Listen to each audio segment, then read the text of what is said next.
Adakah di sini yang gemar melakukan selfie dengan menggunakan telepon pintar kalian? Nah, jika diperhatikan, ternyata ada perbedaan nih dengan apa yang kita lakukan dengan hasil di telepon pintar kita.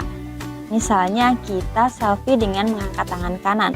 Nah, jika kita perhatikan hasilnya, maka kita seperti sedang mengangkat tangan kiri, bukan?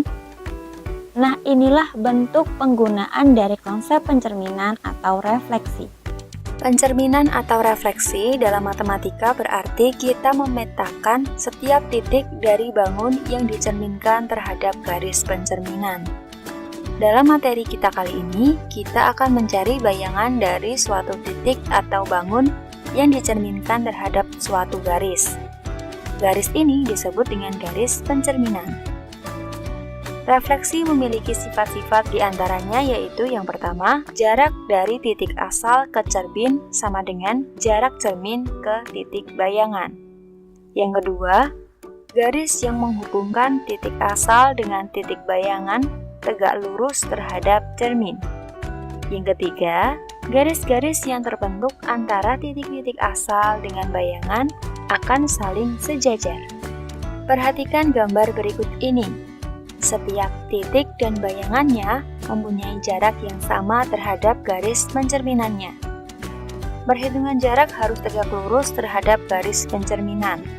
Bentuk bayangan dan gambar asli sama, namun dengan posisi terbalik. Sekarang kita akan belajar cara mencerminkan suatu titik atau bangun terhadap 4 garis pencerminan berikut ini, yaitu pencerminan terhadap sumbu X, pencerminan terhadap sumbu Y, pencerminan terhadap garis Y sama dengan X, kemudian pencerminan terhadap garis Y sama dengan negatif X. Carilah pencerminan titik A berikut ini. Yang pertama, pencerminan terhadap sumbu X. Jarak titik A ke sumbu X adalah 2 satuan. Artinya, jarak bayangan pasti 2 satuan juga terhadap sumbu X tentunya. Jadi, A negatif 3,2 menghasilkan bayangan A aksen negatif 3, negatif 2. Selanjutnya, pencerminan terhadap sumbu Y. Jarak titik A ke sumbu Y adalah 2 satuan.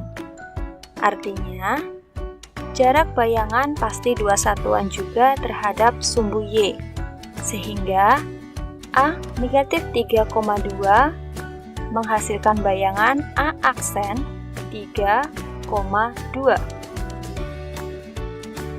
Kemudian dicerminkan terhadap garis Y sama dengan X. Garis Y sama dengan X adalah garis putus-putus berwarna orange, sehingga dari titik A ditarik lurus menuju garis Y sama dengan X. Jarak yang dihasilkan adalah 2,5 petak diagonal, sehingga bayangannya juga memiliki jarak yang sama, yaitu 2,5 petak diagonal. Sehingga A negatif 3,2 menghasilkan bayangan A aksen 2, negatif 3. Selanjutnya, A dicerminkan dengan garis Y sama dengan negatif X. Garis Y sama dengan negatif X adalah garis putus-putus berwarna orange, sehingga dari titik A ditarik lurus menuju garis Y sama dengan negatif X, jarak yang dihasilkan adalah 0,5 petak diagonal, sehingga bayangannya juga memiliki jarak yang sama, yaitu 0,5 petak diagonal. Sehingga A negatif 3,2 menghasilkan bayangan A aksen negatif 2,3. Sekarang mari kita membuat kesimpulannya. Yang pertama, sumbu X.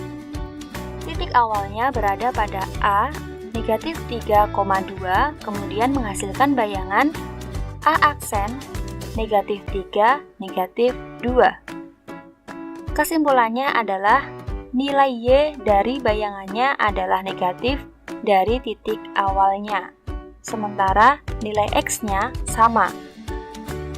Jika ada titik X, Y dicerminkan terhadap X, maka akan menghasilkan X, negatif Y. Yang kedua terhadap sumbu Y. Titik awal adalah A, negatif 3,2, menghasilkan bayangan A aksen 3,2. Kebalikan dari pencerminan sumbu X. Pada sumbu Y, nilai X dari bayangannya menjadi negatif. Jika titik awalnya A, negatif 3,2, dan pada kesimpulannya akan menjadi A aksen negatif X, Y. Perhatikan posisi negatif 3 dan negatif X, sama-sama negatif. Ketika negatif bertemu negatif, maka akan menjadi positif, sehingga muncullah bayangan pada titik A aksen 3,2. Kemudian dicerminkan terhadap garis Y sama dengan X. Coba lihat koordinat titik bayangannya untuk X dan Y-nya, jadi bertukar. Yang titik awalnya X, Y, maka akan berubah menjadi Y, X. Kemudian dicerminkan terhadap garis Y sama dengan negatif X. Mirip dengan garis Y sama dengan X, tapi tandanya menjadi negatif. Jika ada titik dicerminkan terhadap garis Y sama dengan negatif X, maka contohnya sebagai berikut.